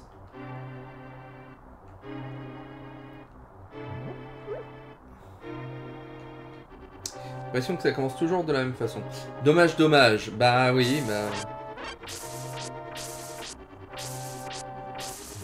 C'est toujours comme ça, les roguelites. De toute façon, au début, on meurt. Est-ce qu'il y a des améliorations permanentes? Je ne sais pas. Je ne sais pas du tout. On va voir. On va voir au fur et à mesure que je fais le jeu. Parce que oui, normalement, c'est une composante des roguelites. Normalement, on débloque toujours des choses. Alors peut-être qu'on débloquera de nouveaux objets. Je sais pas. Aïe, je voulais te propulser dans le vide, mais t'as été plus malin que moi.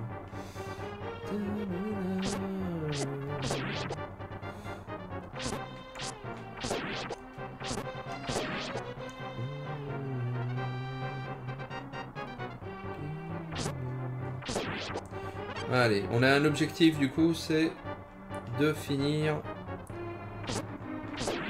au moins le troisième étage pour battre notre précédent record.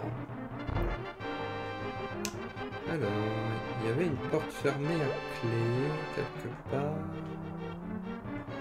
Elle était là. Et j'ai l'impression en ce moment que les roguelites sont à la... Les roguelites sont à la mode. J'ai vu passer pas mal de projets qui transformaient des jeux dans ce genre-là. Bamba. Bamba. Est-ce que je tente les coffres? Évidemment. 60 rubis et... Ah, d'accord, on peut avoir une carte du niveau en cours. Ok. Très bien, très bien.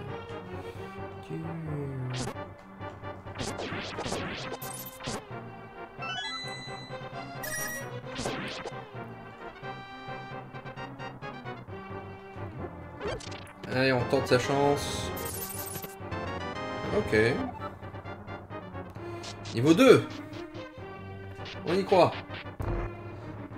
Donc j'ai l'impression ouais, que ça suit le même ordre à chaque fois.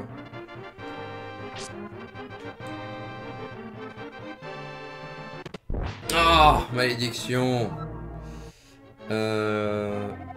Ah, acheter 2 objets pour lever la malédiction. Waouh. Ok. Bon bah.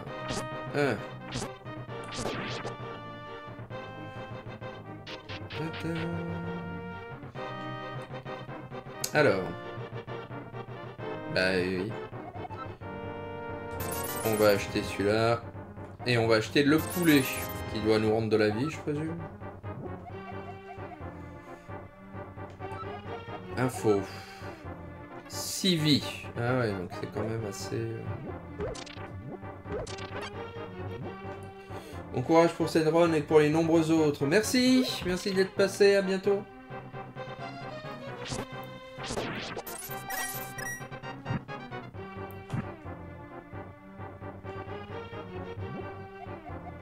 Ah. Fallait que j'utilise ça aussi. Ah, qu'est-ce qui se passe ici quand je réunis les 2 cristaux? Oh! Ça me donne vrai coffre ou j'ai de la chance d'être curse? 100 balles. Oh. Antidote. Annule les effets des malédictions. Ah. C'est bien ça.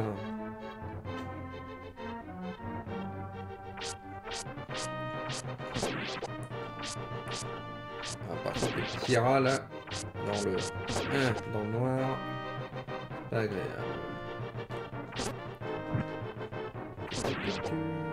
Oh. Gemstones.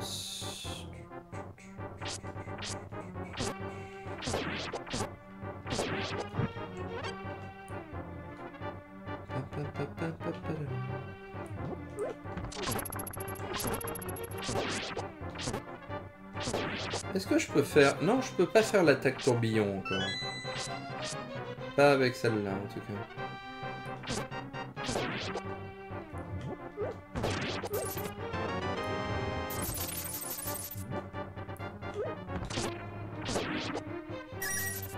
Mani, mani.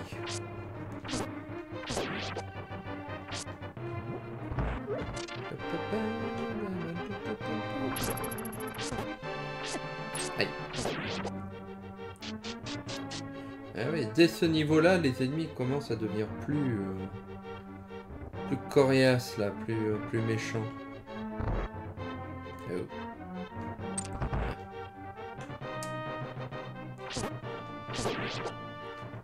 Ah. Je crois pas l'avoir, le... Non, le vert, je l'ai pas. Okay. J'ai toujours aimé cette musique du Château d'Hyrule. Comme beaucoup de musiques des jeux vidéo de mon enfance, elle me faisait peur quand j'étais petit.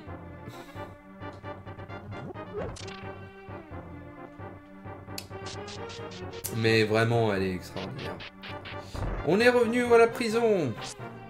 Alors, va-t-on pouvoir finir ce niveau? Espérons-le. Oh. Nouvelle épée? Ah! Hop. J'aurais pensé qu'on puisse prendre l'épée, mais en fait non. Toi, je t'aime pas, toi. Donc, va falloir que j'apprenne à te battre parce que tu es partout dans ce niveau, j'ai l'impression.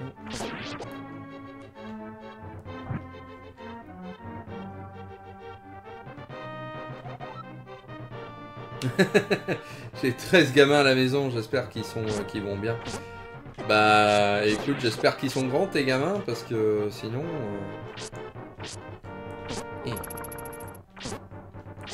Aïe. Des fois j'ai l'impression que c'est ma manette qui déconne. Ma manette déconne de toute façon, elle a des problèmes de...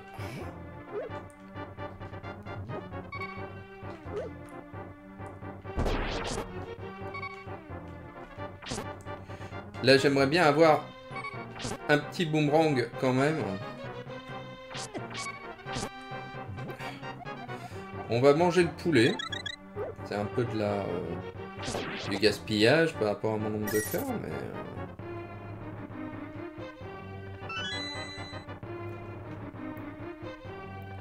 Si je mange pas mon poulet, là, je vais être...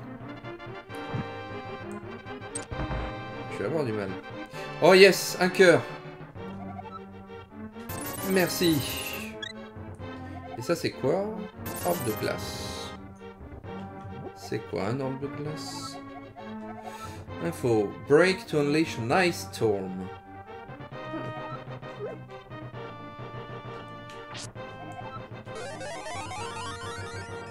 Ça va être intéressant. Et vous vous donnez toujours de coffres lorsque je vous réunis? Ouais. Boussole. Ah! D'accord. Une gemme. Ok. Ah. Ah, la boussole compte... D'accord. Ah. Ah. Alors, attendez. Oh. C'est pas du tout ce que je voulais faire, mais c'est pas grave. D'accord. Ah. Donc il y a des fées au nord. Des marchands. Ok. Bah. On va laisser ça. Est-ce que l'objet reste dans la salle? L'objet a l'air de rester dans la salle. Donc là, il y a des fées. D'accord, très bien. Ça, c'est intéressant aussi, le fait que les objets restent dans la salle. Ça peut... C'est bon à savoir. C'est quoi ça déjà? Cannon. Alien Energy.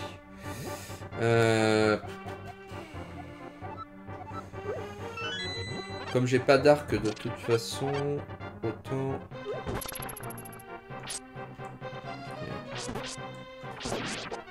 Laisser tomber mes flèches pour l'instant.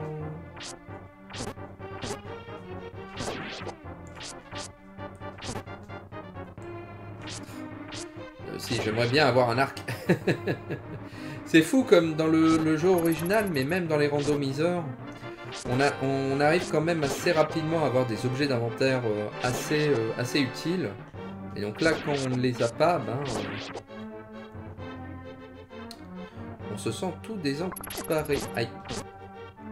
Et... Je suis curieux quand même de savoir qui va être le premier boss qu'il va me proposer. Est-ce qu'il va proposer n'importe quel boss du jeu original? Ou bien est-ce que ce sera... Je sais pas. Alors, par contre, là, je suis revenu en arrière.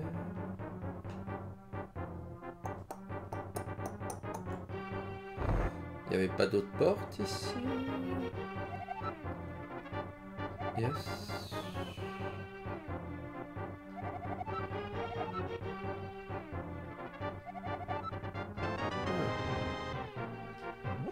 D'accord, donc on a aussi des petites quêtes comme ça. Ok. On va prendre la lettre, on va voir. Je sais pas si on va être en mesure d'aller jusque là-bas, mais parce qu'apparemment il y a un village derrière, derrière un égout, des trucs comme ça qui disaient, et puis il y a les catacombes, donc ok. Soit.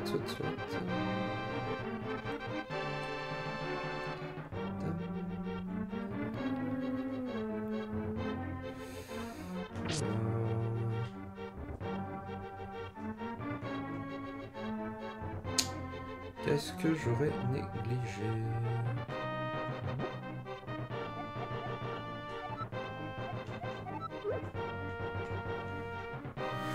Bomba. Bomba. Ah.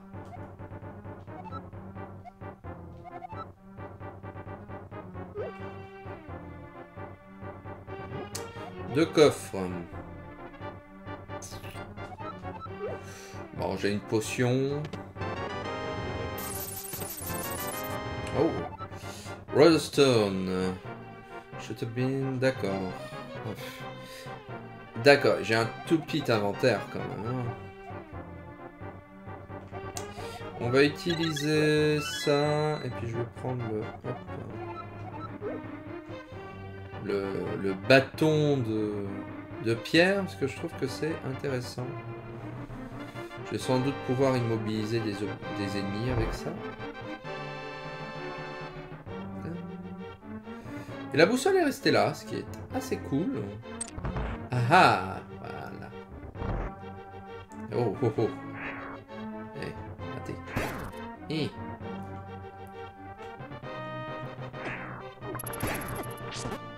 Pourquoi?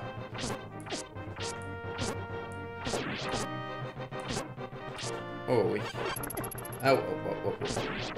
J'ai l'impression que c'est un... Ah, tonnerre, agaçant ces trucs. D'où tu sors, toi? Ah, je joue comme une patate avec le... Ah, l'obscurité m'agace. Bien. Je vais peut-être me rajouter des bonus pour découvrir le jeu, parce que... je suis en train de me faire avoiner, mais comme jamais.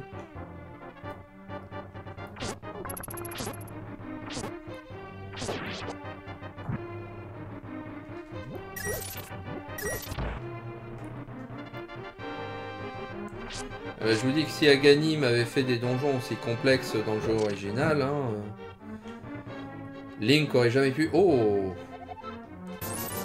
Ça très volontiers. Un pendentif de magie. Et ça fait quoi le pendentif de magie?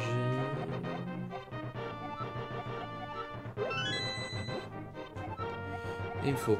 Items I use magic will use... Ah, ça c'est des buffs. D'accord. Ouais, pas très utile ça pour moi.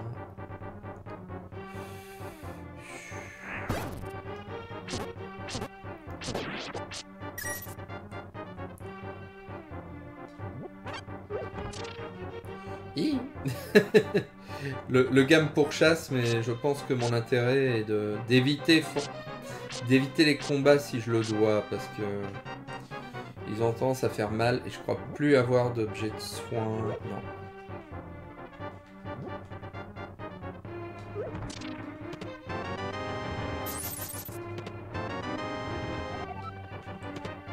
Mon inventaire est trop petit. Ouais. On va dropper ça et puis on verra. Hein. Ils sont longs ces donjons déjà.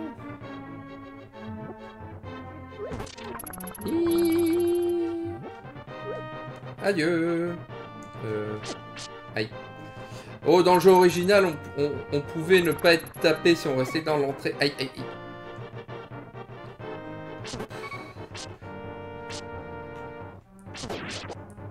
Ça va être compliqué les enfants quand même, Josan.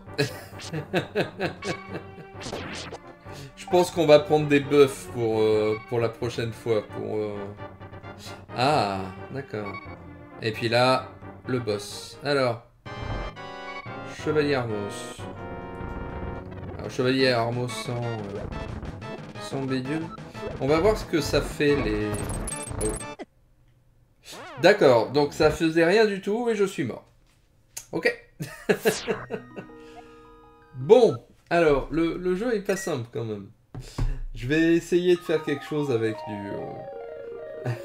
d'aller un peu plus loin avec les bonus parce que... Mais j'aime bien, c'est intriguant, c'est une nouvelle façon de travailler. Ah d'accord, on n'en choisit qu'un. D'accord. Je vais choisir un cœur de plus. Parce que ça fait quand même la différence. Je pense. On va voir.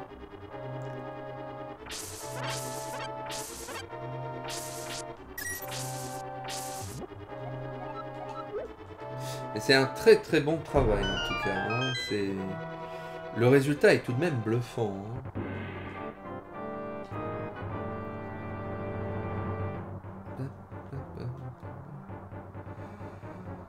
En fait, je me demande si je gagne à tuer les ennemis, en fait. Parce que j'ai pas l'impression qu'ils lâchent beaucoup de récompenses. Je gagne peut-être davantage à juste explorer les lieux. C'est peut-être ça l'une des astuces pour économiser des ressources. Et utiliser vraiment les objets lorsque je suis coincé. On va tenter cette stratégie. Que c'est vrai qu'il n'y a pas de points d'expérience ou quoi dans le jeu, donc... Et j'ai l'impression qu'à chaque fois que je trouve des rubis, c'est sous dépôt ou dans des coffres. On va voir.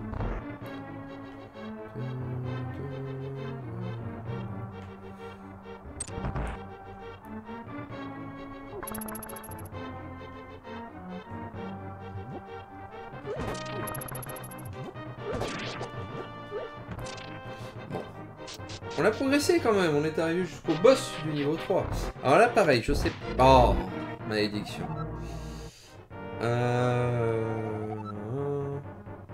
Ok. Donc si je prends des cœurs, ma vie diminue. C'est original. Ah. C'est dommage que du coup, en prenant des dégâts... je puis pas regagner de la vie, ça serait plus simple. Donc il faut... Ah, ça c'est pour recharger... Ouais. D'accord. Ça c'est pour recharger les bâtons magiques.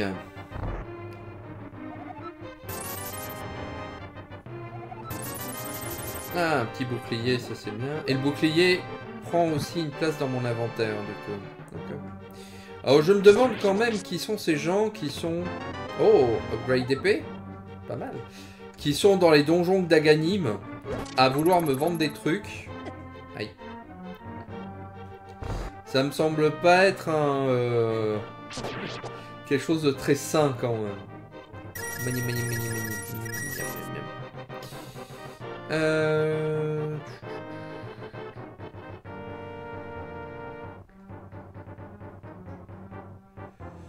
Hey. Et je vais pouvoir lever la malédiction. C'est quoi ça? Un anneau de bombe. Convert magic into bombs. Ah, intéressant.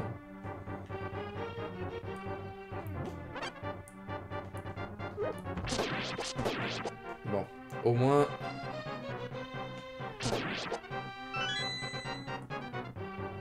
Ah si, il y a certains ennemis ont des clés quand même. Donc je peux pas m'autoriser quand même à zoupzouper tous les ennemis.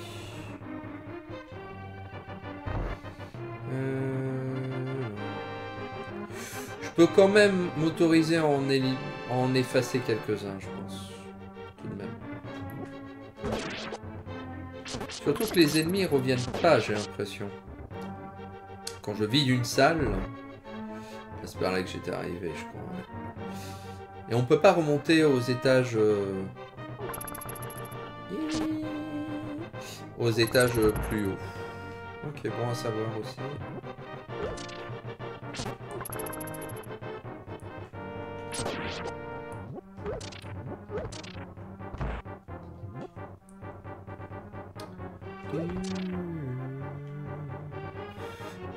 Et deuxième étage. Ok, bon. On arrive au troisième étage. Courage, Mathieu. Est-ce que c'est toujours toi? Ouais. D'accord. Donc j'ai l'impression que c'est toujours le petit vieux qui nous donne une lettre pour sa fille.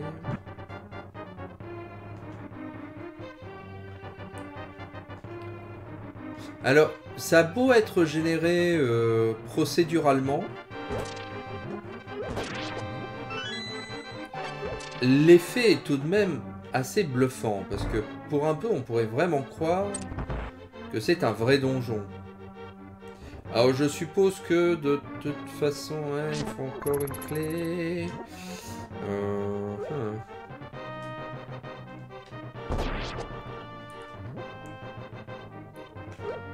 Est-ce que je peux t'avoir avec des bombes, toi? Parce que...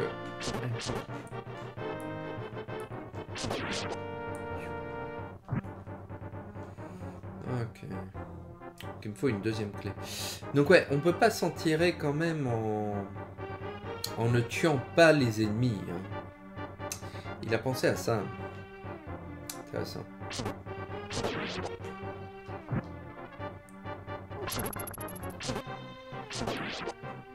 Alors je vois qu'il y a une master key dans l'inventaire en bas à gauche. Ah, d'accord. Donc une carte. Et la carte, ouais, prend un slot d'inventaire. Aïe! Mais vous foncez... Aïe! Mais vous foncez tellement vite sur moi, vous! À chaque fois, je suis surpris. J'avais pas souvenir qu'ils allaient aussi vite, les ennemis, dans le jeu original. C'est toi qui as la clé? Non.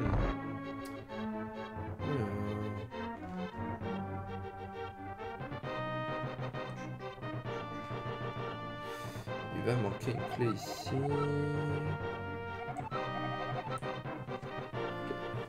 Non, c'est vraiment bluffant, quoi. Les outils de création de jeu se sont développés, mais extraordinairement. Bah, il y a un coffre ici. Ah, en tuant les ennemis, peut-être que ça fait apparaître un coffre de l'autre côté. Donc, vous voyez, c'est le type de progression que l'on pourrait tout à fait avoir dans un Zelda. Là, vous voyez, c'est ma manette qui s'est déconnectée.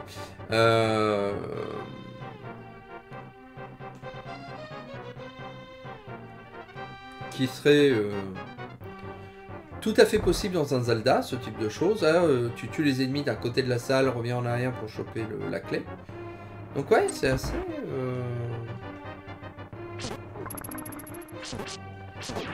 Donc ouais, il me faut quand même me confronter aux ennemis. Hein. Je peux pas faire l'économie de ça.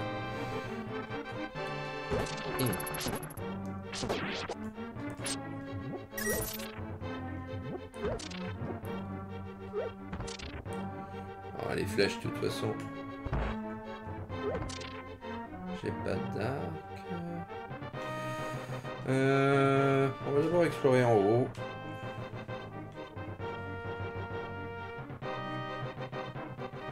Hop. Ouais. Allez, notre objectif, ça va être quoi? Atteindre la tente, parce que je vois qu'il est 9h30, j'ai pas envie de... Demain, je dois me lever tôt pour le travail. Donc, on va aller jusqu'à la sauvegarde, qui doit être juste après le boss. Eux, je peux les spammer assez bien, eux. Hein. Je suis peut-être pas assez agressif sur certains ennemis.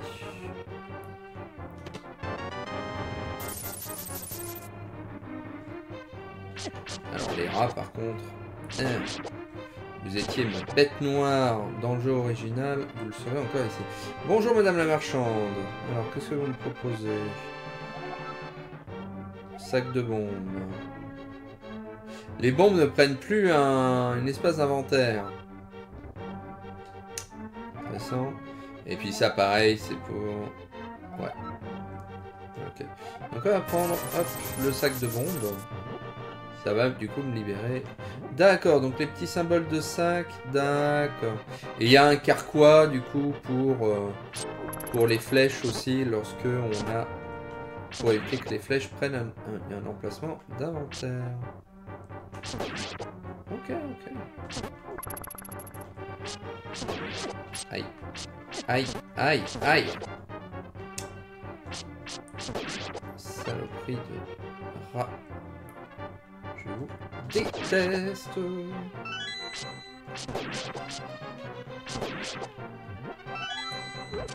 Oh, j'ai une potion. On dirait qu'il y a la tête de Zelda sur ce truc, c'est rigolo. 3 cœurs. Ah, ok, intéressant. Des flèches, je m'en moque.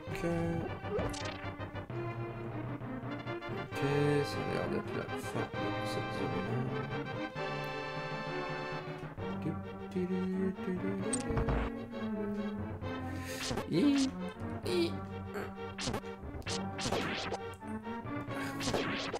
Non, la petite bonhomme. Putain, j'ai réussi à faire cette salle sans me faire toucher. Are you my lawyers? They will send for him. I don't think they will. Ouais... Non, madame. Aïe. D'où tu m'as touché, toi? J'étais à 40 cm. Au moins. En pixels. Je me comprends. Aïe. Alors, est-ce qu'on peut pousser des blocs dans ce jeu? Peut-être. Non. En tout cas, ceux-là, on ne peut pas les pousser. Ouais. Là, on va faire quelque chose d'intelligent et se barrer, je pense. On va faire quelque chose d'encore plus intelligent. Non, mais regardez-moi tous ces ennemis!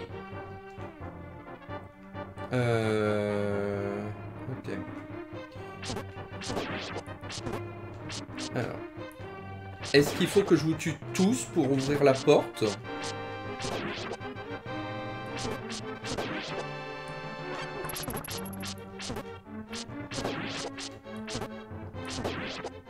Une orbe de glace... Ouais... Peut être utile d'ailleurs pour... Ah bah non.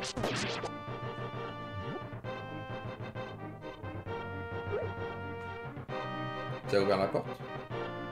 Ah non. Oh baby. Ouais, donc de toute façon... Et là, ça doit être le boss. Ok. Alors... Est-ce que c'est toujours le même boss? Ah, j'ai plus de... Si, j'ai encore des bombes. Comment j'équipe mes bombes, du coup? Ah bah comme ça, tout simplement.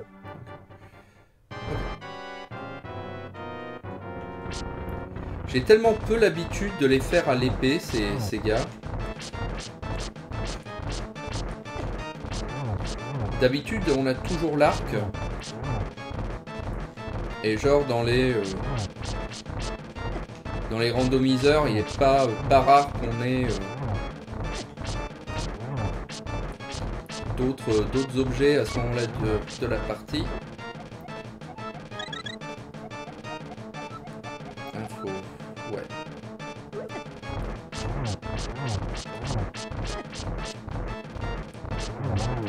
Et d'un, pouvoir respirer un peu. Quand même, je vais pouvoir vaincre les chevaliers Armos, mais c'est pas possible. Et de deux.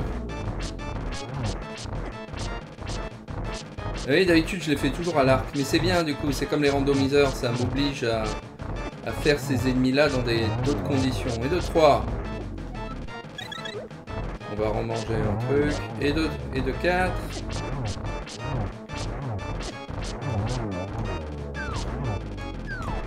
Oh, t'es plus rapide, toi.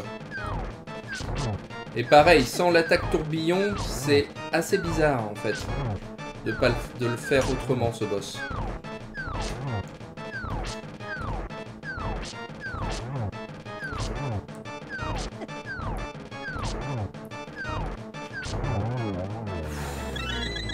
Et on gagne quand même un...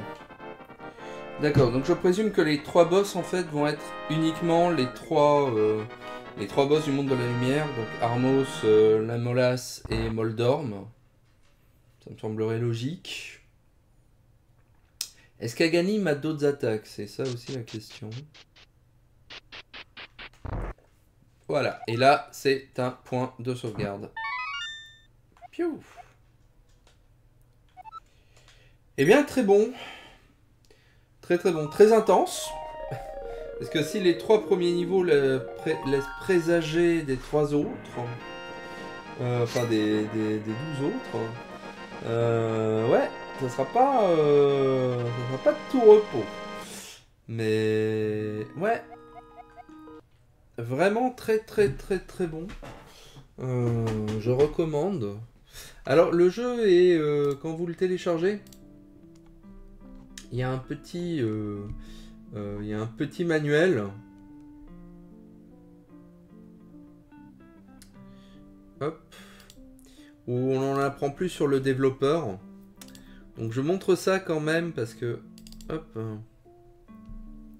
J'ai trouvé ça vraiment bien fait. On sent que c'est vraiment un projet de cœur, quoi, hein, de la part du développeur. Donc le Legend of Zelda Dungeons of Infinity. J'essaierai au moins de terminer un run, on va voir si j'y parviens. Alors, procedurally generated roguelike linked to the past dungeon crawler. It's not a ROM hack. It was created in Game Maker Studio from scratch using the original assets. Many new features and assets were added to the game, but special care was put in to ensure it still looks, feels and plays like the original. Et c'est vrai que c'est bluffant manette en main. Moi qui connais quand même assez bien l'original, en termes de feedback, en termes de maniabilité et tout, c'est vraiment bluffant l'imitation, quoi. On pourrait s'y tromper. Hein. Donc copyright, système, troubleshooting, etc. Donc ça, il n'y a rien de particulier. Et donc à la fin... Mais oui, Mouyou. Et donc, à la fin...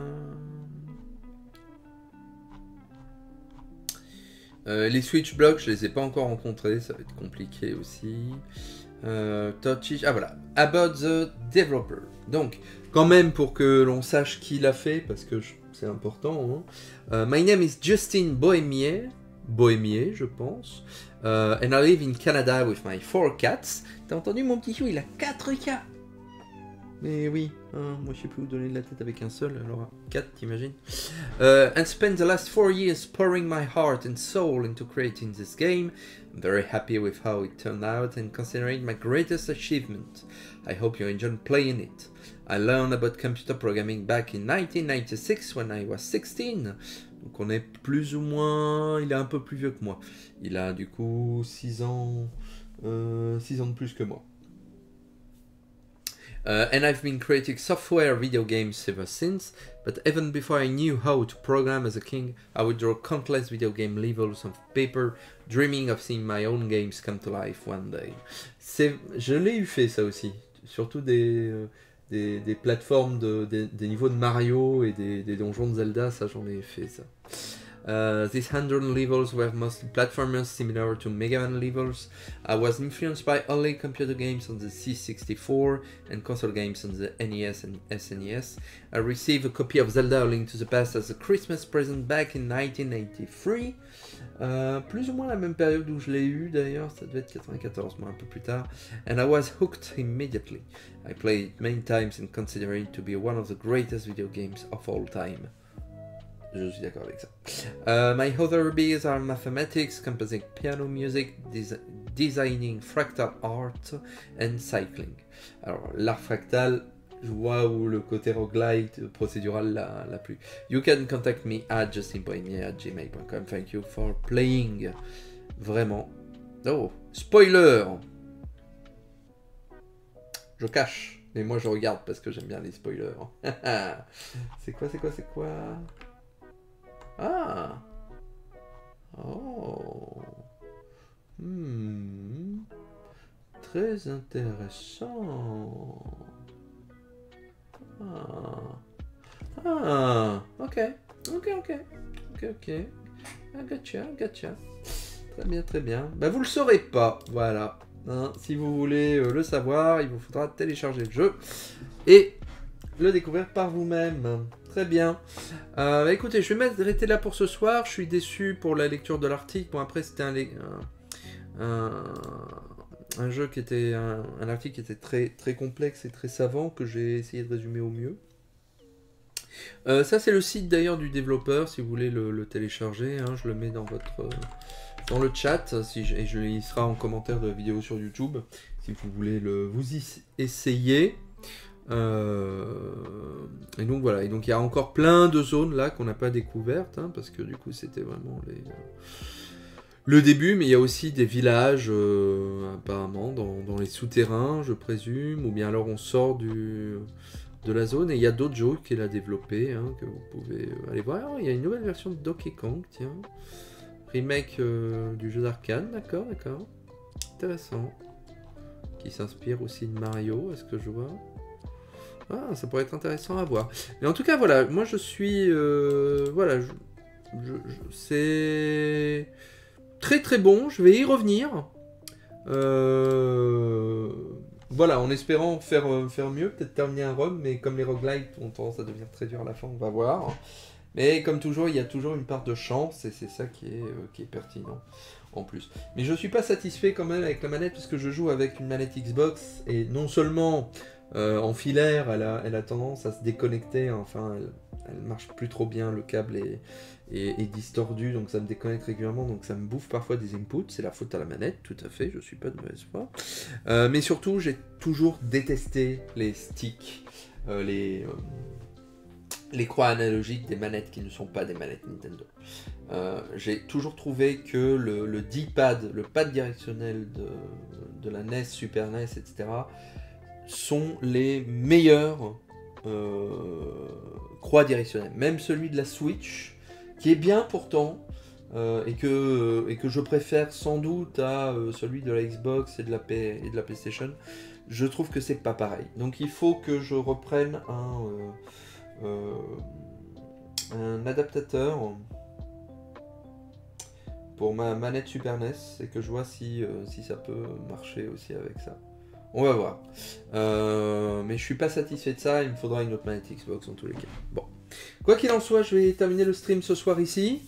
Je vous remercie toutes celles et tous qui m'ont accompagné ce soir, que ce soit en direct ou pas. Vous pouvez retrouver ce stream une semaine sur Twitch et il sera uploadé dans quelques jours sur YouTube. Vous pouvez me suivre sur Mastodon, booksimalscience.re, Question de langue, mon site de vulgarisation de grammaire, ma chaîne YouTube Booksiman, et puis mon podcast Ludographie dédié à la grammaire du jeu vidéo, au jeu vidéo comme objet culturel, sur le Calvin Ball Consortium. La saison reprend courant octobre, je pense. Je vais essayer de commencer à enregistrer un épisode ce week-end. Je pense avoir un peu de temps pour commencer à le faire, on verra. Et puis voilà, ça sera sans doute début octobre que je donnerai l'émission, et puis avec des changements de rythme, etc. On verra. Quoi qu'il en soit, encore merci, passez une bonne soirée, passez une bonne semaine. Et puis la semaine prochaine, je pense que je serai disponible encore. Ouais, je serai disponible la semaine prochaine encore pour streamer, et pas la semaine d'après. Donc on verra ça. Et puis comme toujours, le thème du stream sera annoncé quelques temps avant sur Mastodon et sur le Discord du Calvin Ball, dans le sous-Discord, dans la section ludographie. Passez une bonne soirée. Ciao, ciao.